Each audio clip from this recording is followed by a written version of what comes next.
ಈ ಮನಸ್ಸು ಇಷ್ಟೆಲ್ಲ ಕಾರ್ಬಾರ ಮಾಡುತ್ತಲ್ಲ, ಇದರ ಕಾರ್ಬಾರಿನ ಒಂದು ನೋಟ ಹೇಗಿದೆ, ದೇಹದಲ್ಲಿ ಈ ಮನಸ್ಸು ಕೆಲಸ ಮಾಡುವಂತಹ ಸಂಗತಿಯನ್ನು ಈ ನಮ್ಮ ಸಂಸಾರ ಅಂತಂದ್ರೆ ಈ ಮನಸ್ಸಿನ ಹುಚ್ಚಾಟ ಅಂತ ಆಯ್ತು.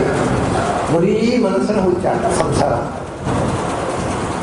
ನಮ್ಮ ಕಾಮಗಳು, ಬಯಕೆಗಳು, ನಮ್ಮ ಕ್ರೋಧ, ಸಿಟ್ಟು ಎಲ್ಲ ಮನಸ್ಸಿನದ್ದೇ ಅರ್ಥ. ನಮಗೆ ಯಾವುದು ಬೇಕು ಅನಿಸುತ್ತೆ ಅದು ಬಯಕೆ, ಅದು ಕಾಮ. ಅದು ಸಿಗದೇ ಇದ್ದಾಗ ಸಿಟ್ಟು ಬರುತ್ತೆ ಅಥವಾ ಡಿಪ್ರೆಷನ್ ಹೋಗುತ್ತೆ. ಸಿಕ್ಕಿದಾಗ ಅದನ್ನು ಖರ್ಚು ಮಾಡಿಕೊಂಡು ಹೋಗುತ್ತೆ, ಲೋಭ. ಸಿಕ್ಕಿದ ವಸ್ತುವನ್ನು ಖರ್ಚು ಮಾಡದೆ ದಿನ ಕವಾಟದಲ್ಲಿಟ್ಟು ದುಡ್ಡಿನ ರಾಶಿ ನೋಡೋದು, ಮಂಗಳಾರತಿ ಮಾಡೋದು, ಕಣ್ಣಿ ಒತ್ತಿ ಮಾಡೋದು, ಹೇಳೋದು. ಏನು ಮಾಡಿ ಖರ್ಚು ಮಾಡಿದ್ರೆ ನಾಳೆ ಇಲ್ಲ ಅಂತ ಆಗುತ್ತಲ್ಲ, ಲೋಭ. ಯಾವುದನ್ನು ಖರ್ಚು ಮಾಡಲಿಕ್ಕೋಸ್ಕರವೇ ಇರೋದು ಅದನ್ನು ಒಳಗಿಟ್ಟು ಪೂಜೆ ಮಾಡಬಹುದು. ಯಾಕೆಂದ್ರೆ ಅದರ ಬಗ್ಗೆ ಮೋಹ, ಓವರ್ ಅಟ್ಯಾಚ್ಮೆಂಟ್, ಇದೆಲ್ಲ ನೋಡಿ ಮನಸ್ಸಿನದೆ ಕಾಮ, ಕ್ರೋಧ, ಲೋಭ, ಮೋಹ. ಹೀಗೆ ಒಟ್ಟಿಟ್ಟು ದುಡ್ಡು ಜಾಸ್ತಿ ಆಯಿತು, ಬ್ಯಾಂಕ್ ಬ್ಯಾಲೆನ್ಸ್ ಬೆಳೀತಾ ಹೋಯಿತು, ಮದ ಬರುತ್ತೆ. ನನ್ನಷ್ಟು ಶ್ರೀಮಂತ ಯಾರಿದ್ದಾರೆ ಜಗತ್ತಿನಲ್ಲಿ ಅಂತ ಮದ ಬರುತ್ತೆ. ಇನ್ನೊಬ್ಬನ ಬ್ಯಾಂಕ್ ಬ್ಯಾಲೆನ್ಸ್ ಅಷ್ಟೇ ಇದ್ದಾರೆ, ಅವನು ನನ್ನಷ್ಟು ಇರುವುದೇ, ಅವ್ನು ಮುಗಿಸ್ಬಿಡ್ಬೇಕು, ಮತ್ಸರ ಶುರುವಾದ. ಇದೆಲ್ಲ ಬರೀ ಮನಸ್ಸಿನ ಹುಚ್ಚಾಟ. ಇದೆಲ್ಲ ಸತ್ವ ರಜಸ್ತಮೋ ಗುಣಗಳ ಪ್ರಭಾವದಿಂದ ಮನಸ್ಸು. ಇಷ್ಟೇ ಸಂಸಾರ ಅಂದರೆ. ಈ ಮನಸ್ಸಿನ ಈ ರೀತಿ ಹುಚ್ಚಾಟಗಳನ್ನೇ ನಾವು ಜೀವನ, ಲೈಫ್ ಅವರ. ಹಾಗಾದ್ರೆ ಈ ಮನಸ್ಸು, ಸಂಸಾರದಲ್ಲಿ ಮನಸ್ಸು ಫಂಕ್ಷನ್ ಮಾಡ್ತಕ್ಕಂಥ ಒಂದು ವಿಚಿತ್ರವಾದ ಸ್ಥಿತಿಯನ್ನು ಭಾಗವತ ನಮ್ಮ ಮುಂದೆ ಹೊರಟಾನೆ. ಜಡಭರತ ಏಕಾದಶಾಸನ್ ಮನಸ್ಸಸ್ಯ ವೃದ್ಧಿ ಭವಂತಿ ಆಗಲ. ಅಷ್ಟೇ ಅಲ್ಲ, ಆಕೂತಯ ಪಂಚ ಧಿಯೋಭಿಮಾನ ಮಾತ್ರಾಣಿ ಕರ್ಮಾಣಿ ಪುರಂಚತಾಸ ವದಂತಿ ಹೈತಾದೃಶ ವೀರಭೂಮಿ.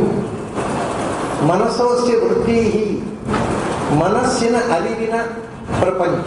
ವೃದ್ಧಿ ಅಂದರೆ ವರ್ತನೆ, ವಿಷಯಗಳ ಗ್ರಹಣ. ಒಂದು ಏಕಾದಶಾಸನ್ನ ಮನಸ್ಸೋಸ್ಯ ವೃತ್ತಿ, ಮನಸ್ಸಿನ ವರ್ತನೆ ಅಂದರೆ ವಿಷಯವನ್ನು ಗ್ರಹಿಸುವುದು. ಅದು 11 ಬಗೆಯಿಂದ ವಿಷಯವನ್ನು ಗ್ರಹಿಸುತ್ತೆ ಮನಸ್ಸು.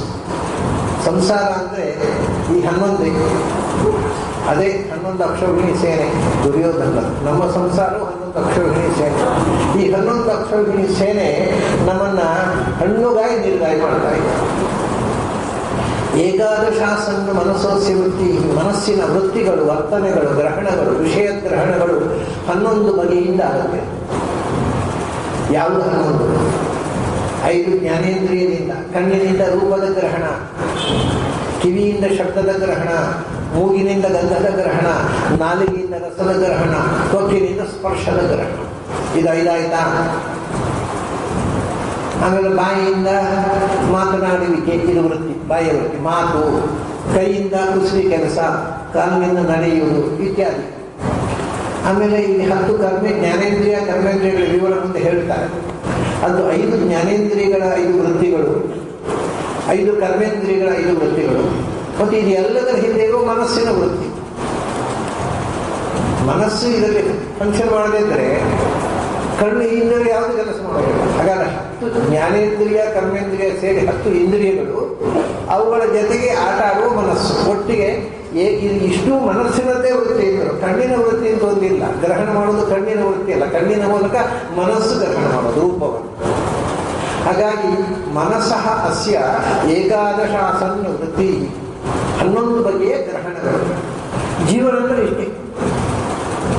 ಏನನ್ನೋ ನೋಡುವುದು, ಏನನ್ನೋ ಕೇಳುವುದು, ಏನನ್ನೋ ಮೂಸುವುದು, ತಿನ್ನುವುದು, ಮುಟ್ಟುವುದು, ಹಾಗೆ 5 ಬಗೆಯ ಕರ್ಮಗಳು. ಇದೆಲ್ಲದರ ಜೊತೆಗೆ ಆಕೂತಯ ಪಂಚ ಧಿಯೋ ಅಭಿಮಾನ. ಧಿಯ ಜ್ಞಾನೇಂದ್ರಿಯಗಳಿದ್ದಾವಲ್ಲ, ಅವುಗಳಲ್ಲಿ 5 ಬಗೆಯ ಆಕೂತಿಗಳು, 5 ಬಗೆಯ ಅಭಿಮಾನಗಳು. ಅಂದರೆ ನೋಡಿ, ಮೊದಲು ಒಂದು ವಸ್ತುವನ್ನು ನೋಡಬೇಕು ಅನ್ನುವ ಬಯಕೆ, ಇದು ಆಕೂತಿ. ಆಮೇಲೆ ನೋಡುವಿಕೆ, ಅದು ವೃತ್ತಿ. ಆಮೇಲೆ ನೋಡಿದೆ ಅನ್ನೋ ಅಭಿಮಾನ. ಈ 3 ಸ್ಟೇಜ್. ಫಸ್ಟಿಗೆ ಅದನ್ನು ನೋಡಬೇಕು. ಯಾರೋ ಒಬ್ರು ಅಮೇರಿಕೆಗೆ ಹೋಗಿ ಬಂದರು. ಅವರೇ ಭಾರಿ ಅದ್ಭುತ ಮಾರಾಯ, ಅಮೇರಿಕ ಒಂದು ಜೀವನದಲ್ಲಿ ನೋಡಬೇಕು, ಈಗ ನೋಡಬೇಕು ಅನ್ನೋ ಆಸೆ ಹೋಗಬೇಕು. ಮೊದಲು ಆಕೂತಿ ಅಂದರೆ ಬಯಕೆ, ನೋಡಬೇಕು. ಯಾಕೆ ನಮ್ಮ ಸ್ನೇಹಿತರು ಹೋಗಿ ಬಂದರು, ಭಾರಿ ವರ್ಣನೆ ಮಾಡ್ತಾರೆ, ಹೋಗಿ ನೋಡಬೇಕು. ಇದು ಮೊದಲನೇ ಸ್ಟೇಜ್ ಆಕೃತಿ. ಕಣ್ಣಿನ ಆಕೃತಿ ನೋಡೋ ಬಯಕೆ, ಕಿವಿಯ ಆಕೃತಿ ಕೇಳೋ ಬಯಕೆ, ಮೂಗಿನ ಆಕೃತಿ ಮೂಸೋ ಬಯಕೆ, ಬಾಯಿಯ ಆಕೃತಿ ರುಚಿ ನೋಡೋ ಬಯಕೆ, ತ್ವಗೀಂದ್ರಿಯದ ಆಕೃತಿ ಮುಟ್ಟುವ ಬಯಕೆ. ಆಕೂತಯ ಮೊದಲು ನೋಡಬೇಕು ಅನ್ನೋ ಬಯಕೆ ಉಂಟಾಯಿತು. ಮೊದಲು ಹಾಗಲ್ಲ. ಇನ್ನೂ ನೀವು ತಮಾಷೆ ಅಂದರೆ, ಮೊದಲು ಒಂದು ಸುದ್ದಿಯನ್ನ ಯಾರೋ ಹೇಳ್ತಾ ಇದ್ದಾರೆ, ಒಂದು ಹೊಸ ವಿಷಯ ಕೇಳಬೇಕು ಅನ್ನೋ ಬಯಕೆ ಹೋಗಬೇಕು. ಅವನು ಕೇಳಿದ ಮೇಲೆ ಆ ವಿಷಯ ನೋಡಬೇಕು ಅಂತ ಬಯಕೆ ಹೋಗಬೇಕು. ಇದು ಒಂದು ಸುಮ್ಮನೆ ಒಬ್ಬ ಮದುವೆಗೆ ನಿಂತ ಹುಡುಗ, ಅವನಿಗೆ ಒಂದು ಹುಡುಗಿಯ ಬಗ್ಗೆ ಕಿವಿಗೆ ಬಿದ್ದ ವಿಷಯ, ತುಂಬ ಚೆಂದ ಇದ್ದಾಳಂತೆ ಅವಳು. ಇವರಿಗೆ ಕಿವಿಗೆ ಬಿದ್ದ ಮೇಲೆ ಅದು ಮುಗಿಲೆ ನೋಡಬೇಕು ಅನ್ನೋ ಆಸೆ ಶುರುವಾಯಿತು. ಅದು ಕಿವಿಯಿಂದ ಕಣ್ಣಿಗೆ ಬಂತು.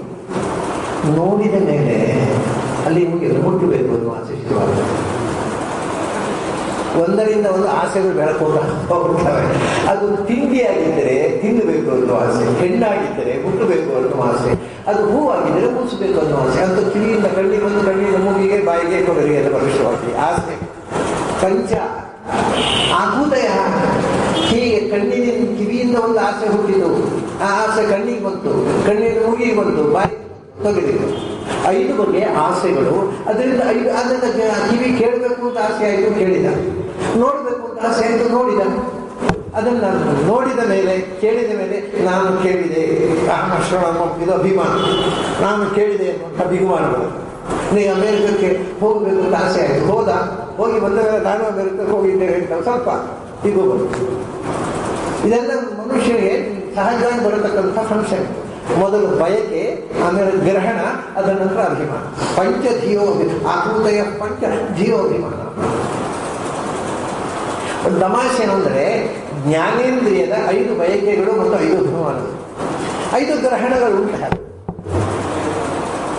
ಗ್ರಹಣಗಳು 11 ಅಂತ ಹೇಳಿದ್ದಾರೆ, ಬಯಕೆಗಳು 5 ಅಂತ ಹೇಳಿದರು, ಅಭಿಮಾನಗಳು 5 ಅಂತ. ಯಾಕೆ ಜ್ಞಾನೇಂದ್ರಿಯಕ್ಕೆ ಮಾತ್ರ ಬಯಕೆ ಇರೋದ? ಕರ್ಮೇಂದ್ರಿಯಕ್ಕೆ ಮಾತಾಡಬೇಕು ಅನ್ನೋ ಬಯಕೆ. ಮಾತಾಡಿದ, ಆಹಾ ಇವತ್ತು ಅದ್ಭುತವಾಗಿ ಮಾತಾಡಿಬಿಟ್ಟೆ ಇವತ್ತು ಅಭಿಮಾನ ಇದಿರ್ಬೋದಲ್ಲ, ಕರ್ಮೇಂದ್ರಿಯದ್ದು ಇರ್ಬೋದಲ್ಲ. ಹಾಗೆ ಕೈಯಲ್ಲಿ ಏನೋ ಮಾಡಬೇಕು ಅನ್ನೋ ಬಯಕೆ, ಮಾಡಿದ, ಆಹಾ ಅದ್ಭುತವಾಗಿ ಮಾಡಿಬಿಟ್ಟೆ, ಕುಸರಿ ಕೆಲಸ ಅಂತ ಅಭಿಮಾನ. ಒಂದು ಚಿತ್ರ ಮಾಡಬೇಕು ಅಂತ ಬಯಕೆ ಆಯಿತು, ಮಾಡಿದ, ಚೆನ್ನಾಗಿ ಬಂತು, ಅಭಿಮಾನ. ಹೀಗೆ ಈ ಕರ್ಮೇಂದ್ರಿಯದಲ್ಲೂ ಕೂಡ ಇಚ್ಛೆ ಮತ್ತು ಅಭಿಮಾನ ಉಂಟಲ್ಲ, ಅದನ್ನು ಹೇಳೋದು ಉಂಟು. ಯಾಕೆ ಅಂದರೆ ಈ ಜ್ಞಾನೇಂದ್ರಿಯದಲ್ಲಿ 5 ಉಂಟಲ್ಲ, ಒಂದು ಕಿವಿ, ಒಂದು ಕಣ್ಣು, ಒಂದು ಒಂದೊಂದು ನಾಲಿಗೆ ರಸನ, ಮತ್ತೊಂದು ತ್ವಗೀಂದ್ರಿಯ ಸ್ಪರ್ಶೇಂದ್ರಿಯ. ಈ ತ್ವಗೀಂದ್ರಿಯ ಉಂಟಲ್ಲ, 5 ಕರ್ಮೇಂದ್ರಿಯಗಳು ತ್ವಗೀಂದ್ರಿಯಗಳೇ, ಸೆಪರೇಟ್ ಇಲ್ಲ. ತ್ವಗೀಂದ್ರಿಯದ ಮೂಲಕವೇ ಆಗುವಂತಹ ಈ ಎಲ್ಲ ಕ್ರಿಯೆಗಳು, ಮಾತಾಡುವುದು, ಮಾಡುವುದು, ನಡೆಯುವುದು ಎಲ್ಲ ತ್ವಗೀಂದ್ರಿಯದ ಕ್ರಿಯೆ, ತೊಗಲಿನ ಮೂಲಕ ಆಗುವುದು. ಅದರಿಂದ ತ್ವಗೀಂದ್ರಿಯದ ಕ್ರಿಯೆ ಒಟ್ಟಿಗೆ ಅದನ್ನು ಸೇರಿಸಿಬಿಟ್ಟು ಅಷ್ಟೇ. ನೀವು ಬೇರೆ ಇಟ್ಕೊಳ್ಬೋದು, ನಾನು ಮಾತಾಡಬೇಕು ಬಯಸಿದೆ, ಮಾತಾಡಿದೆ ಅಂತ ಅಭಿಮಾನ. ಹಾಗೆ ಕೈಯಿಂದ ಏನೋ ಮಾಡಬೇಕು ಅಂತ ಬಯಸಿದೆ, ಮಾಡಿಬಿಟ್ಟೆ ಅಂತ ಅಭಿಮಾನ ಬಂತು. ಎಲ್ಲಿಗೂ ಹೋಗಬೇಕು ಅಂತ ಬಯಸಿದೆ, ಹೋದೆ, ಅವಳು ಮುಟ್ಟಿಬಿಟ್ಟೆ ಅಂತ ಅಭಿಮಾನ ಬಂತು. ಎಲ್ಲ ಬರ್ಬೋದು. ಅದು ಇದೆಲ್ಲ ಎಲ್ಲ ತ್ವಗೀಂದ್ರಿಯದ ಪ್ರಭೇದಗಳು, ಸ್ಪರ್ಶೇಂದ್ರಿಯದ ಪ್ರಭೇದಗಳೇ. ಎಲ್ಲವೂ ಸ್ಪರ್ಶೇಂದ್ರಿಯ. ನೋಡಿ, ಮಾತನಾಡುವುದು ಅಂದರೆ ನಾಲಿಗೆ ಮತ್ತು ಮುಖ್ಯವಾಗಿ ತುಟಿ ಮತ್ತು ಹಲ್ಲು, ಈ 3ರ ಸ್ಪರ್ಶದಿಂದ ಆಗುವ ಕ್ರಿಯೆ. ಆದರೆ ಇದು ಸ್ಪರ್ಶೇಂದ್ರಿಯ ಕ್ರಿಯೆ. ಮಾತನಾಡುವುದು ನಾಲಿಗೆ ನಾವು ಹೇಳಿ 2 ನಾಲಿಗೆ ಮಾತಿಲ್ಲ, ನಾಲಿಗೆಯಲ್ಲಿ ಮಾತಾಡಲಿಕ್ಕೆ ಬರೋಲ್ಲ. ನಾಲಿಗೆಯನ್ನು ನಾವು ಎಲ್ಲಿ ಮುಟ್ಟಿಸ್ತೇವೆ ಅಲ್ಲಿ ಬೇರೆ ಬೇರೆ ಉಚ್ಚಾರಗಳಾಗ್ತವೆ. ನಾವು ಪ ಅಂತ ಹೇಳಬೇಕಾಗಿದ್ದರೆ ತುಟಿ ಮುಟ್ಟಬೇಕು, ನಾಲಿಗೆ ಮತ್ತು ತುಟಿಯ ಸ್ಪರ್ಶ ಆಗಬೇಕು. ಆಮೇಲೆ ತ ತಾ ಥ ತಾ ಧಾನ ಅಂತ ಹೇಳ್ಬೇಕಾದ್ರೆ ಹಲ್ಲು ನಾಲಿಗೆ ಮುಟ್ಟಬೇಕು. ಹಲ್ಲು ನಾಲಿಗೆ ಮುಟ್ಟಿಸಿದೆ ತಾ ಹೇಳಿದ್ರು ಯಾಗೋಲ್ಲ. ಅಂದರೆ ಇವೆಲ್ಲ ಬೇರೆ ಬೇರೆ ಸ್ಪರ್ಶಗಳಿಂದ ಆಗ್ತಕ್ಕಂಥ ಕ್ರಿಯೆಗಳು.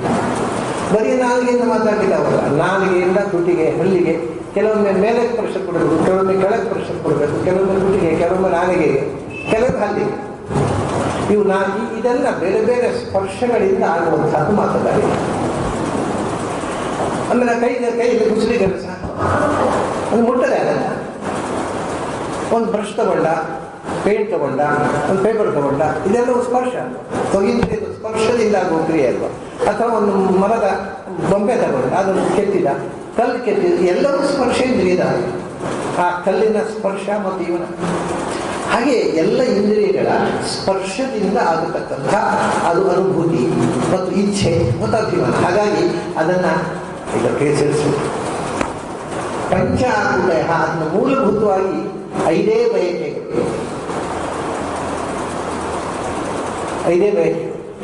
ಯಾಕೆಂದರೆ ನೋಡಿ, ಕೈಯ ಜ್ಞಾನೇಂದ್ರಿಯ ಸ್ಪರ್ಶ ಮುಟ್ಟಬೇಕು ಅನ್ನೋ ಬಯಕೆ. ಅದೇ ಕರ್ಮೇಂದ್ರಿಯ ಕೈ ಅದು ಬಯಕೆ ಮುಟ್ಟಬೇಕು ಅನ್ನೋದೇ. ನೀವು ಅದನ್ನು ಸೂಕ್ಷ್ಮವಾಗಿ ನೋಡಿದರೆ ಈ ಜ್ಞಾನೇಂದ್ರಿಯದ ಬಯಕೆಯಲ್ಲೇ ಕರ್ಮೇಂದ್ರಿಯ ಬಯಕೆಗಳೆಲ್ಲ ಸೇರುತ್ತದೆ. ಅದು ಇನ್ನೂ ಮುಂದಿನ ಶ್ಲೋಕದಲ್ಲಿ ಇನ್ನಷ್ಟು ಸ್ಪಷ್ಟವಾಗುತ್ತೆ. ಅಂತೂ ಪಂಚ ಆತ್ಮದಯ ಮನುಷ್ಯನಿಗೆ 5 ಬಗೆಯ ಇಚ್ಛೆಗಳು. ಕೇಳಬೇಕು, ನೋಡಬೇಕು, ಮೂಸಬೇಕು, ತಿನ್ನಬೇಕು, ಮುಟ್ಟಬೇಕು, ಇಷ್ಟೇ 5 ಬಗೆಯ ಇಚ್ಛೆಗಳು. ಅದರಿಂದ ಕೇಳುವ ಕ್ರಿಯೆ ಅದೇ ವೃತ್ತಿ. ಅದನ್ನು ಕೇಳ್ತಾನೆ, ನೋಡ್ತಾನೆ, ಮೂಸ್ತಾನೆ, ತಿಂತಾನೆ, ಮುಟ್ತಾನೆ. ಆಮೇಲೆ ಕೇಳಿದೆ ಅನ್ನೋ ಅಭಿಮಾನ, ಕಂಡೆ ಅನ್ನೋ ಅಭಿಮಾನ, ಮೂಸಿದೆ ಅನ್ನೋ ಅಭಿಮಾನ, ತಿಂದೆ ಅನ್ನೋ ಅಭಿಮಾನ, ಮುಟ್ಟಿದೆ ಅನ್ನೋ ಅಭಿಮಾನ.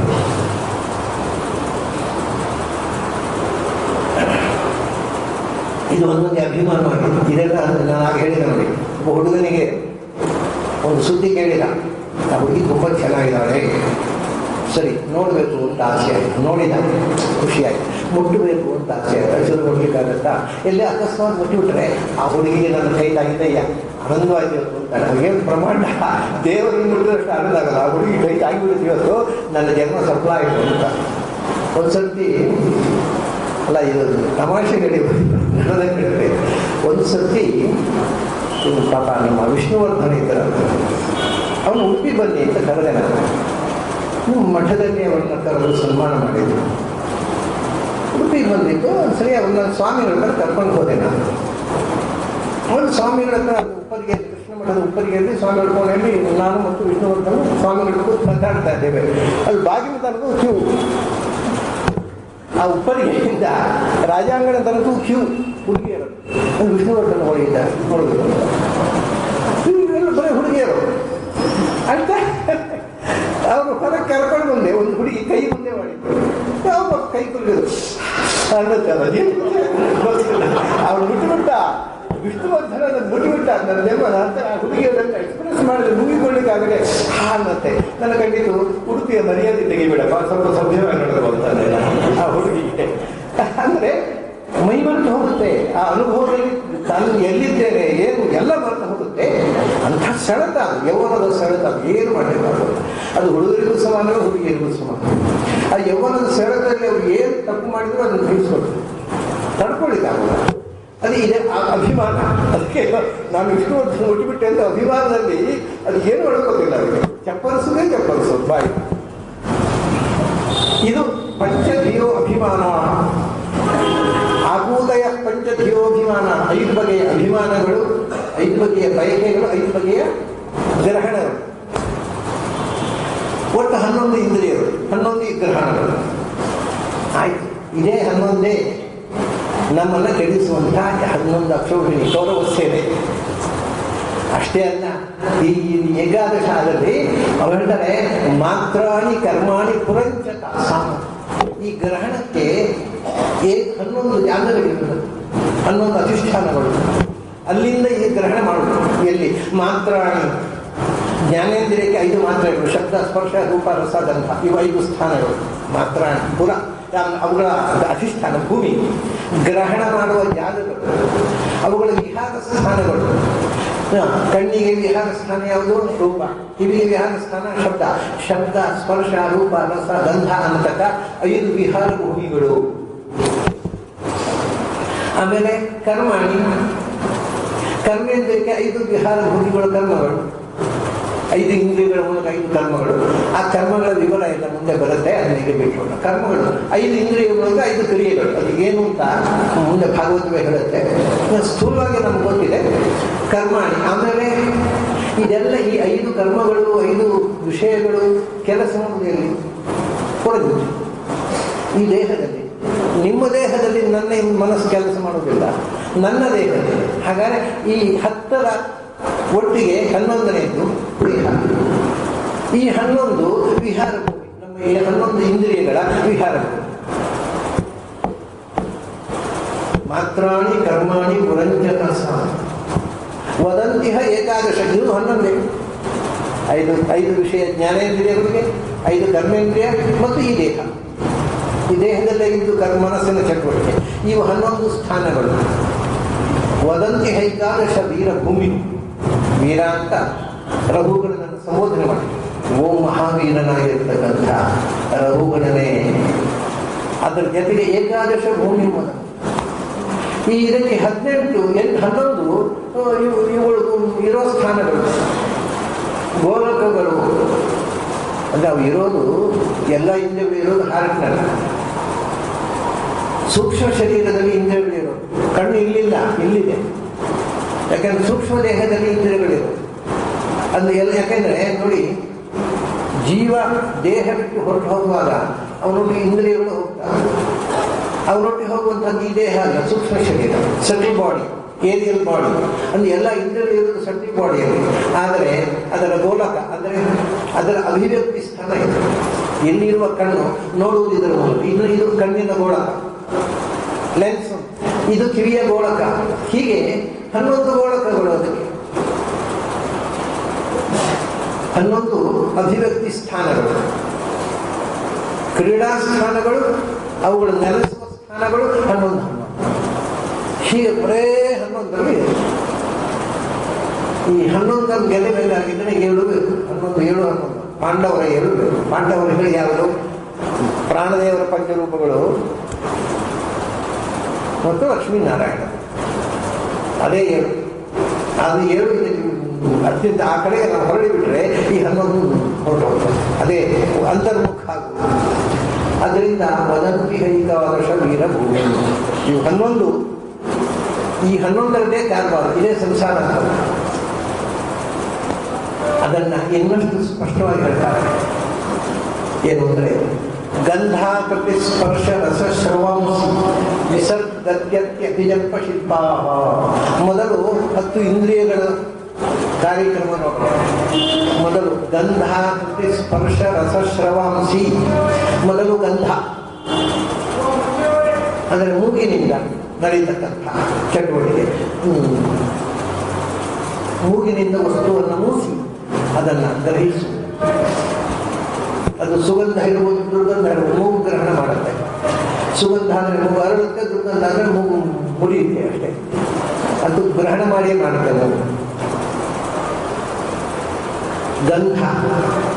ಎರಡನೇದು ಆಕೃತಿ, ರೂಪ. ಕಣ್ಣಿನ ಅದೇ ಹಿಂದೆ ಹೇಳಿದ್ರಲ್ಲ, ಮಾತ್ರಾಣಿ ಜ್ಞಾನೇಂದ್ರಿಯದ 5 ಮಾತ್ರೆಗಳು ಅಂದರೆ ವಿಷಯಗಳು. ಅದನ್ನು ಹೇಳೋದು ಗಂಧ. ಮೂಗಿಗೆ ಗಂಧ, ಕಣ್ಣಿಗೆ ಆಕೃತಿ, ಆಮೇಲೆ ಯೋಗೀಂದ್ರಿಯಕ್ಕೆ ಸ್ಪರ್ಶ, ನಾಲಿಗೆಗೆ ರಸ, ಕಿವಿಗೆ ಶ್ರವಾಂಶ, ಶಬ್ದ. ಇದು 5 ಗಂಧ ಪ್ರತಿ ಸ್ಪರ್ಶ ರಸಶ್ರವಾಂಸಿ. ಇದು 5 ಜ್ಞಾನೇಂದ್ರಿಯದ ಮಾತ್ರಾಣಿ. ಇನ್ನು 5 ಕರ್ಮೇಂದ್ರಿಯದ ಕರ್ಮಗಳು. ಕರ್ಮಾಣಿ 5 ಯಾವುದೆಲ್ಲ? ವಿಸರ್ಗ ಗತ್ಯತ್ಯ ವಿಜಲ್ಪ ಶಿಲ್ಪ. ಇದರಲ್ಲಿ ಕೆಲವು ಪುಸ್ತಕಗಳಲ್ಲಿ, ಈಗ ಪ್ರಿಂಟ್ ಆದ ಭಾಗವತ ಪುಸ್ತಕಗಳಲ್ಲಿ ವಿಸರ್ಗ ಗತ್ಯ ಅರ್ಥಿ ಅಭಿಜಲ್ಪ ಶಿಲ್ಪ ಅಂತಿದೆ. ಅರ್ಥಿ ಅಂತಿದೆ. ಅರ್ಥಿ ಅಲ್ಲ, ಅತ್ತಿ. ಅಲ್ಲಿ ರೇಪ ಬೇಡ. ವಿಸರ್ಗ ಗತ್ಯರ್ಥಿ ಅಭಿಜಲ್ಪ ಶಿಲ್ಪ. ನೋಡಿ, ಈಗ ವಿಷಯ ಕರ್ಮೇಂದ್ರಿಯ ವಿಷಯಗಳನ್ನು ಬಹಳ ಸ್ಪಷ್ಟವಾಗಿ ಹೇಳಿದರು. ಮೊದಲನೇದು ವಿಸರ್ಗ ಅಂದರೆ ಮಲ ವಿಸರ್ಜನೆ. ವಾಯುವಿನ ಕ್ರಿಯೆ ಏನು ಅಂದರೆ ವಿಸರ್ಜನೆ. ಕಾಲಿನ ಕ್ರಿಯೆ ಗದಿ. ಆಮೇಲೆ ಜನನೇಂದ್ರಿಯದ ಕ್ರಿಯೆ ಅತ್ತಿಹಿ ಅಂತ ಹೇಳುದು. ಯಾಕೆಂದ್ರೆ ನಾವು ಸಾಮಾನ್ಯ ಮಲಮೂತ್ರ ವಿಸರ್ಜನೆ ಅಂತ ಎಡಗೊಟ್ಟಿ ವಿಸರ್ಜನೆ ಅಂತೇವೆ. ಪ್ರತ್ಯೇಕ ವಿಷಯ ಬೇಕಲ್ಲ. ವಿಸರ್ಜನೆ ಅನ್ನೋದು ವಾಯು ಮಲ ವಿಸರ್ಜನೆ ಆ ಇಂದ್ರಿಯಕ್ಕೆ ಸಂಬಂಧಪಟ್ಟದ್ದಾಗಿದೆ. ಗತಿ ಅನ್ನೋದು ಕಾಲಿಗೆ, ಜನನೇಂದ್ರಿಯಕ್ಕೆ ಅತ್ತಿ ಅತ್ತಿ ಅಂದರೆ ಸುಖಾನುಭವ. ಜನನೇಂದ್ರಿಯ ಅಂದರೆ ಅದು ಸ್ಪರ್ಶದ ಮೂಲಕ, ಸ್ತ್ರೀ ಪುರುಷರ ಪರಸ್ಪರ ಸ್ಪರ್ಶದ ಮೂಲಕ ಅತೀಂದ್ರಿಯ ಅನ್ನೋದು ಅಲೌಕಿಕವಾದ ಸುಖವನ್ನು ಕೊಡುತ್ತೆ. ಅದಕ್ಕೆ ಅತ್ತಿ ಅಂದರೆ ಸುಖಾನುಭವ. ಅದು ಮನುಷ್ಯನಿಗೆ ಅದಕ್ಕೆ ದೊಡ್ಡ ಸುಖ ಇಲ್ಲ ಅನ್ನೋ ಭ್ರಮೆ ಹುಟ್ಟಿಸುವಷ್ಟು ಭಯಾನಕವಾದ ಸುಖವನ್ನು ಕೊಡುತ್ತೆ. ಅದರಿಂದ ಜನನೇಂದ್ರಿಯದ ಕ್ರಿಯೆ ಏನಂದ್ರೆ ಸುಖಾನುಭವ, ಆನಂದಾನುಭವ. ವಿಸರ್ಗದತ್ತಿ ಅತ್ತಿ. ಮತ್ತೆ ಬಾಯಿಗೆ ಅಭಿಜಲ್ಪ, ಮಾತು, ಕೈಗೆ ಶಿಲ್ಪ, ಕುಸಲಿ ಕೆಲಸ. ಇದು ಪಂಚ ಕರ್ಮೇಂದ್ರಿಯಗಳ ಕರ್ಮ. ವಿಸರ್ಗದತ್ತಿ ಅತ್ತಿ ಅಭಿಜಲ್ಪ ಶಿಲ್ಪ. ಹತ್ತಾಯ್ತದೆ. ಹತ್ತಾದ್ಮೇಲೆ ಮನಸ್ಸು 11ನೇ ಏನು ಮಾಡುತ್ತೆ? ಏಕಾದಶಂ ವ್ಯಾಹರಣಂ ಮಮೇತಿ. ನನ್ನ ಕಣ್ಣು ನಾನು ನೋಡಿದೆ, ನನ್ನ ಕಣ್ಣು ಮಮ ಇದು ನನ್ನದು. ಮಮಕಾರ ಅದು ಇದರಲ್ಲಿ ಎಲ್ಲದರಲ್ಲಿ ಮಮಕಾರ ಇಲ್ಲದೆ ಇದ್ದರೆ ಬರೀ ಸಾಕ್ಷಿಯಾಗಿ ನೋಡೋದ್ರಿಂದ ಏನು ಬಾಧಕ ಇಲ್ಲ. ಅದು ಅದಲ್ಲ, ಅದು ನನಗೆ ಬೇಕು, ಇದು ನನಗೆ ಬೇಕು.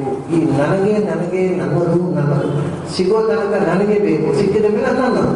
ಈ ನನಗೆ ನನ್ನದು ಅಂತಕ್ಕಂಥ ಮಮಕಾರ ಉಂಟಲ್ಲ, ಅದು 11ನೆಯ ಬೇಡಿ. ಏಕಾದಶಂ ವ್ಯಾಕರಣಂ ಮಮೇತಿ. 4ನೇದ್ದು ಮಯಾಂ ಅಹಂ. ದ್ವಾದಶಂ ಏಕಮಾಹು. 12ನೇದು ಒಂದಿದೆ. ಇಷ್ಟವರೆಗೆ 11 ಅಂತ ಹೇಳಿದಲ್ಲ, ಈಗ 11ಕ್ಕೆ 12ನೇದು ಒಂದಿದೆ. ಮಯಾಂ ಅಹಂ. ಅಹಂ ಅನ್ನುವ ಮಾಯೆ. ನಾನು ಮಾಡಿದೆ, ನನ್ನಿಂದ ಆಯಿತು, ನಾನಿದ್ದದ್ರಿಂದ ಆಯಿತು. ಮನೆಗೆ ಹೋದರೆ ಮನೆಯಲ್ಲಿ ಯಜಮಾನ ಹೇಳ್ತಿರ್ತಾನೆ, ನಾನಿರೋದ್ರಿಂದ ಆಯಿತು ಈ ಮನೆ ನಡೀತಾ ಇದೆ ಅಂದರೆ ಏನಾಗೋಲ್ಲ. ಯಜಮಾನ ಅರ್ಥ ಹೋಗುವಾಗ ಹೆಂಡತಿ ಹೇಳ್ತಾರೆ, ಅವ್ರಿಗೇನು ತಿಳಿಯೋದಿಲ್ಲ, ನಾನಿರೋದ್ರಿಂದ ಆಯಿತು.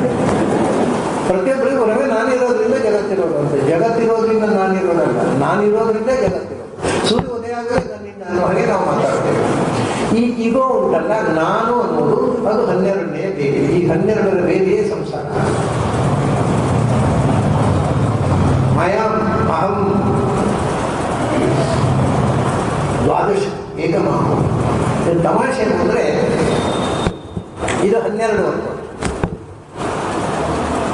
ಅಥವಾ ಈ 10 ಕೂಡ ಇನ್ಸಿಗ್ನಿಫಿಕೆಂಟ್. ಮುಖ್ಯ 2 ನನ್ನದು ಮತ್ತು ನಾನು.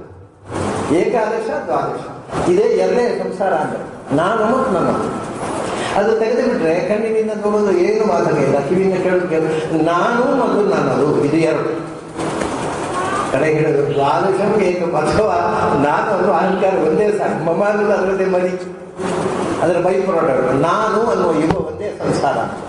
ನಾನು ಅಂಡರ್ಲೈನ್. ನಾನು ಕೆಲವರು ಫೋನ್ ಮುಂದೆ ಹೇಳೋದು, ಇದು ನಾನು ನಮಗೇನೋ ಪ್ರತ್ಯಕ್ಷ ಸಾಕ್ಷಾತ್ಕಾರ. ಇದು ನಾನು ಮಾತಾಡೋದು ಗೊತ್ತಾಗಲಿಲ್ಲ, ಅದಕ್ಕೆ ಅವರು ನಾನು ತಿಳಿದೋಡಿ ಯಾರು ಗೊತ್ತಾಗಬೇಕಾಗಿಲ್ಲ. ಯಾವುದೋ ಊರಿನಲ್ಲಿ ಕೂತು ಅದೇ ಅಷ್ಟು ಇದು ನಾನು ಅಂದ್ಕೊಂಡು ಇಡೀ ಜಗತ್ತಿಗೆ ಅರ್ಥ ಆಗಬೇಕು ಅಂತ. ಅದು ನಾನು ಒಂದು ಅಂಡರ್ಲೈನ್. ಎಷ್ಟು ಪೆದ್ದಗಳಿರ್ತಾರೆ ನೋಡಿ, ಇದು ನಾನು ಮಾತಾಡೋದು ಗೊತ್ತಾಗಲಿಲ್ವಾ, ಚಿಕ್ಕಕ್ಕೆ ಯಾಕೆ ಗೊತ್ತಾಗಬೇಕು ಅಂದರೆ ಇಷ್ಟು ಅಹಂಕಾರ ತುಂಬಿರುತ್ತೆ ಮನುಷ್ಯನಿಗೆ. ನಾನು ಅಂತ ಏನೋ ನಮಗೆ ಗೊತ್ತಿಲ್ಲ, ನಾನು ಏನೋ ಭಯಂಕರ. ಅದಕ್ಕೆ ಮಯಾಂ ಅಹಂ ದ್ವಾದಶಂ ಏಕಂ. ಇದು ಒಂದೇ ಸಾಕು ಮನುಷ್ಯನ ಹಾಳು ಮಾಡಲಿಕ್ಕೆ. ಅಹಂಕಾರ ಒಂದೇ ಸಾಕು. ನಾನೊಂದು ಕಥೆ ಭಾಳ ಹಿಂದೆ ಹೇಳ್ತಿದ್ದೆ. ಏನು ಅಂದರೆ ಒಂದು ಅವಧೂತರು ಇದು. ಅದಕ್ಕೆ ಈ ಅಹಂಕಾರ ಎಷ್ಟು ಕೆಟ್ಟದ್ದು ಮಾಡುತ್ತೆ ನೋಡಿ. ಕಥೆ ಬಹಳ ರೋಚಕವಾದ. ನೀವು ಹಿಂದೆ ಕೇಳಿರ್ಬೋದು, ಅದು ಇನ್ನೂ ಕೇಳಬಹುದು. ಕೇಳದೇ ಇದ್ದವರಿಗೆ ಹೊಸ ಹೇಳು. ಒಬ್ಬರು ಅವಧೂತರಿದ್ದರು ನಮ್ಮ ಊರಲ್ಲಿ. ಅವರು ಒಂದು ಸ್ವಲ್ಪ ಒಂದು ದೇವಸ್ಥಾನದಲ್ಲಿ ಯಾತ್ರೆ, ಮಧ್ಯಾಹ್ನ ಸಮಾರಾಧನೆ. ಆ ಸಮಾರಾಧನೆಯಲ್ಲಿ ಜನ ಸೇರಿದ್ದಾರೆ. ಆ ಅವಧೂತರು ಹೋಗ್ಬಿಟ್ಟಿದ್ದಾರೆ. ಅವಾಗೇನೋ ಹೊರತು ಬಟ್ಟೆ ಇಟ್ಟೆ ಉಟ್ಕೊಂಡು ಹೋಗ್ಬಿಟ್ಟಿದ್ದಾರೆ. ಯಜ್ಞ ಹೋಗಿದ್ವೇ ಇಲ್ಲ. ದೇವಸ್ಥಾನದ ಮ್ಯಾನೇಜ್ಮೆಂಟ್ನವ್ರು ಬಂದರು, ನೀವೇ ನಿಮ್ಗೆ ಕೊಟ್ಟದ್ದು, ಇದು ಬ್ರಾಹ್ಮಣರ ಮೂರ್ತಿ, ನೀವೇ ನಿಮ್ಗೆ ಕೊಟ್ಟದ್ದು. ಅವರು ಬ್ರಾಹ್ಮಣರ ಬದುಕೆ ಅಲ್ವಾ, ಅದಕ್ಕೆ ಕೂತದ್ದು. ತಮಾಷೆ ನೋಡಿ, ಇದು ಶಬ್ದದ ಅರಿವಿನಲ್ಲಿ ಇರತಕ್ಕಂಥ ಅವರಿಗೆ ಬ್ರಾಹ್ಮಣರು ಜನಿವಾರ ಇದ್ದವರು. ದೇವಸ್ಥಾನದ ಮ್ಯಾನೇಜ್ಮೆಂಟಿಗೆ ಬ್ರಾಹ್ಮಣರ ಕೃಷಿ ಜನಿವಾರ ಇದ್ದವ್ರು ಮಾತ್ರ ಕೊಡ್ಬೇಕು. ಇವರಿಗೆ ಜನಿವಾರ ಇದ್ದವರೆಲ್ಲ ಇರ್ತಾರೆ ಬ್ರಾಹ್ಮಣರು. ಅವ್ರು ಭಾರತಲ್ಲ ಉಳಿದು ಬರ್ತಾರೆ, ಅವ್ರು ಬ್ರಾಹ್ಮಣರು. ಮತ್ತೆ ಹಾಗೆ ಯಾರು ಬ್ರಾಹ್ಮಣರು? ಬ್ರಹ್ಮ ಅಣತಿ, ಯಾರು ಭಗವಂತನನ್ನು ತಿಳಿದಿದ್ದಾನೆ ಅವನು ಬ್ರಾಹ್ಮಣ. ಇವರೆಲ್ಲ ಎಟಮಲಾಜಿಕಲ್ ಅದಕ್ಕೆ ಕೂತದ್ದು ನಾವು ಬ್ರಾಹ್ಮಣರು ಅಂದರೆ ದೊಡ್ಡ ಜ್ಞಾನಿಗಳು. ಬಟ್ ಇದು ಬ್ರಾಹ್ಮಣರ ಪಂಕ್ತಿಯಲ್ಲೇ ಕೂತದ್ದು ನಾವು. ದೇವಸ್ಥಾನದ ಮ್ಯಾನೇಜ್ಮೆಂಟ್ನ ಇದರಲ್ಲಿ ಈ ಭಾಷೆ ಅರ್ಥ ಆಗುತ್ತಾ? Spiritual language. ಅವ್ರು ಎತ್ತಿ ಹೊರಗೆ ಹಾಕೋರು ಅವನನ್ನು ಅಂದಾಗ ಅವ್ರು ಹಿ ವಾಸ್ ಫಿಸಿಕಲಿ ಲಿಫ್ಟೆಡ್. ಎತ್ತಿಕೊಂಡಾಗ ದೇವಸ್ಥಾನ ಹೊರಗೆ ಹಾಕಿಬಿಟ್ಟಿದ್ದಾರೆ. ಎಲ್ಲಿ ಹೊರಗೆ ಗರುಡ ಗರ್ಭದಂತ ರಸ್ತೆ ಸೈಡ್ ಬಂದಿದ್ದಾರೆ ಅವ್ರು ಎತ್ತಿ ಕೊಟ್ಟವರಿಗೆ. ಅವರು ಇದು ಅವರೇ ನನ್ನ ಹತ್ರ ಹೇಳೋದು. ಅದನ್ನು ಎದ್ದು ನಮ್ಮನ್ನು ಅವ್ರು ಹೇಳಿದ ಶಬ್ದವನ್ನು ಹೇಳ್ತಾರೆ, ನಮ್ಮನ್ನು ಎತ್ತಿ ಹೊರಗೆ ಹಾಕಿದ್ರು. ನಾವು ಬಟ್ಟೆ ಜಾಗಿಸಿಕೊಂಡು ಬಂದು ಬಿಟ್ಟೆವು ಅಂತಾನೆ ಹಾಕಿದ್ರು. ಸಿಟ್ಟು ಬರಲಿಲ್ವಾ? ನಮಗಾದ್ರೆ ಅಹಂಕಾರ ಪ್ರೀತಾಗ್ತಿತ್ತು. ಈಗೋ ನನ್ನಂಥ ಒಬ್ಬ ಪ್ರತಿಷ್ಠತೆ ವ್ಯಕ್ತಿಯನ್ನು ಎತ್ತಿ ಹೊರಗೆ ಹಾಕುವುದು ಮರ್ಯಾದೆ ಹೌದು ನೋಡಿ. ಈ ಈಗೋ ಮತ್ತು ಮಮ ಅಹಂ ಅನ್ನೋದ್ರಿಂದ ಮನುಷ್ಯ ಎಷ್ಟು ಜಾಗಕ್ಕೆ ಅಲ್ಲಿ ಸಿಟ್ಟು ಬರುತ್ತೆ, ನೋವಾಗತ್ತೆ, ಅವಮಾನ ಆಗತ್ತೆ, ಇನ್ಸಲ್ಟ್ ಕಡಿಲಿಕ್ಕಾಗತ್ತೆ. ಅದು ನಿಮಗೆ ಬೇಜಾರಾಗಬೇಕು ಇಲ್ಲ. ಯಾಕೆ ಅಲ್ಲ, ಅವರ ಅರ್ಥದಲ್ಲಿ ಅವರು ಮಾಡಿದ್ದು ಕರೆಕ್ಟ್, ನಮ್ಮ ಅರ್ಥದಲ್ಲಿ ನಾವು ಮಾಡಿದ್ದು ಕರೆಕ್ಟ್. ತಪ್ಪೇ. ಅವರಿಗೆ ಬ್ರಾಹ್ಮಣ ಅನ್ನೋ ಶಬ್ದಕ್ಕೆ ಏನರ್ಥೋ ಆ ಅರ್ಥದ ಪ್ರಕಾರ ಮಾಡ್ಕೊಂಡು ನಾನು ಅವ್ರು ಮಾಡಿದ್ದು ಕರೆಕ್ಟು, ನಾವು ನಮ್ಮ ಅರ್ಥದಲ್ಲಿ ಬ್ರಾಹ್ಮಣ ಅನ್ನೋದು ಏನರ್ಥ. ಹಾಗಾಗಿ ಅವ್ರು ಮಾಡಿದ್ದು ತಪ್ಪಲ್ಲ. ಯಾರ ಮೇಲೆ ಬೇಜಾರೇನು? ಕರೆಕ್ಟು, ನಮಗೇನು ಬೇಜಾರಿಲ್ಲ ಅಂತ ನಗಾಡ್ತಾ ಬಿಟ್ರು. ಇದು ನೋಡಿ, ಅಹಂಕಾರವನ್ನು ಕಳುಹಿಸಿಕೊಂಡಾಗ ಈ ರೀತಿ ಎಲ್ಲವನ್ನೂ ಎಂಜಾಯ್ ಮಾಡಬೇಕಾಗುತ್ತೆ. ನಮ್ಮ ಎಲ್ಲ ಡಿಪ್ರೆಷನು, ಕೋಪ, ಸಿಟ್ಟು, ಜಗಳ ಎಲ್ಲ ಅಹಂಕಾರವನ್ನು ಬರುತ್ತೆ. ಅದೇ ನೋಡಿ, ಚಿಕ್ಕ ಮಕ್ಕಳು ಜಗಳ ಆಡ್ತಾರೆ. ಜಗಳಾಡಿ ಒಂದು 5 ನಿಮಿಷ ಮತ್ತೆ ರಾಜ ಹಾಕೊಂಡು ಮತ್ತೆ ಆಟ ಕೊಡ್ತಾರೆ. ಹೊಡ್ಕೊಂಡು ಬಡ್ಕೊಂಡು ಗಾಯ ಮಾಡ್ಕೊತಾರೆ, ಕಚ್ಚಿದಾಗ ಮತ್ತು 5 ನಿಮಿಷ. ಯಾಕೆಂದ್ರೆ ಮಕ್ಕಳಿಗೆ ಏನು ಅಹಂಕಾರ ಬೆಳೆದೇ ಹೋಗಿಲ್ಲ. ಆ ಮಕ್ಕಳು ಜಗಳ ಆಡಿದ ನಮ್ಮ ಮನೆಯವರು ಇರ್ತಾರಲ್ಲ, ಅವ್ರು ಪರ್ಮನೆಂಟ್ ಜಗಳ. ನನ್ನ ಮಗುವಿಗೆ ಅವ್ರ ಮಗ ಹೊಡೆದಿದ್ದಾನೆ, ಅವ್ರು ಮನೆಗೆ ಹೋಗೋದು, ಸಾಯೋದಲ್ಲ ಜಗಳ. ಯಾಕೆ ಇವಾಗ ಅಹಂಕಾರ ಬೆಳೆದಿರುತ್ತೆ, ಬೆಳೆದ ಹಾಗೆ ವಯಸ್ಸು ಬೆಳೆದ ಹಾಗೆ ದೊಡ್ಡವರಿಗೆ ನಿತ್ಯ ಜಗಳ, ನೆನಮನೆಯನ್ನು ಮಾತುಕತೆ ಇಲ್ಲ, ಮಕ್ಕಳು ಮತ್ತೆ ರಾಜ ಆಗ್ತಾರೆ. ಅದು ನಮ್ಮ ಎಲ್ಲ ಅವ್ಯವಸ್ಥೆಗಳಿಗೆ, ನಮ್ಮ ರಾಗದ್ವೇಷಗಳು, ಜಗಳ, ವೈರಸ್ಯ ಎಲ್ಲಕ್ಕೆ ಕಾರಣ ಈಗೋ. ಅದು ದ್ವಾದಶಂ ಏಕಮಾಹು, ಅದು ಒಂದೇ ಸಾಕು. ಒಂದೋ ನಾನು ನನ್ನದು ಅನ್ನೋದು 2, ಬರೀ ನಾನು ಒಂದೇ ಸಾಕು. ನನ್ನದನ್ನು ಅದರಂತೆ ಮರಿಯದು, ಅದರಂತೆ ಶಕ್ತಿ ವೃತ್ತಿ. ಐ ಅನ್ನೋದಂತೆ ಮೈ ಅಷ್ಟೇ, ಅದು ಬೇರೆ ಅಲ್ಲ. ಹಾಗಾಗಿ ಒಂದು ಐ ಮತ್ತು ಮೈ ಅಥವಾ ಬರೇ ಐ ಒಂದೇ ಸಾಕು. ಮೈ ಅನ್ನೋದು ಅದರದ್ದೇ ಶಕ್ತಿ ವಿಭಕ್ತಿ. ದ್ವಾದಶಂ ಏಕಮಾಹು, ಇದು ಒಂದೇ ನಮ್ಮ ಸಂಸಾರ, ನಮ್ಮ ಎಲ್ಲ ಅವ್ಯವಸ್ಥೆಗಳು, ನಮ್ಮ ಬದುಕಿನ ಎಲ್ಲ ದುರಂತಗಳಿಗೆ ಕಾರಣ ಇಷ್ಟು. ಇದು ಮನಃಶಾಸ್ತ್ರೀಯವಾಗಿ ವಿವರಗಳನ್ನು ಕೊಟ್ಟು ಭಾಗವತ ಇನ್ನು ಮುಂದೆ 11 ಅಂತ ಹೇಳಿದರು. 11 ಅಲ್ಲ, ಅದು ಲಕ್ಷೋಪಲಕ್ಷವಾಗಿ ಬೆಳೆಯುತ್ತೆ ಅಂತ ಮುಂದೆ ಹೇಳ್ತಾರೆ. ಅದನ್ನು ಮತ್ತೆ ನಾವು ನಾಳೆ ಸೇರಿದಾಗ ನೋಡೋಣ. ಅಲ್ಲಿ ತನಕ ನಿಮಗೆಲ್ಲ ಅಭಿನಂದನೆಗಳು ಮತ್ತು ಅಭಿವಂದನೆಗಳು.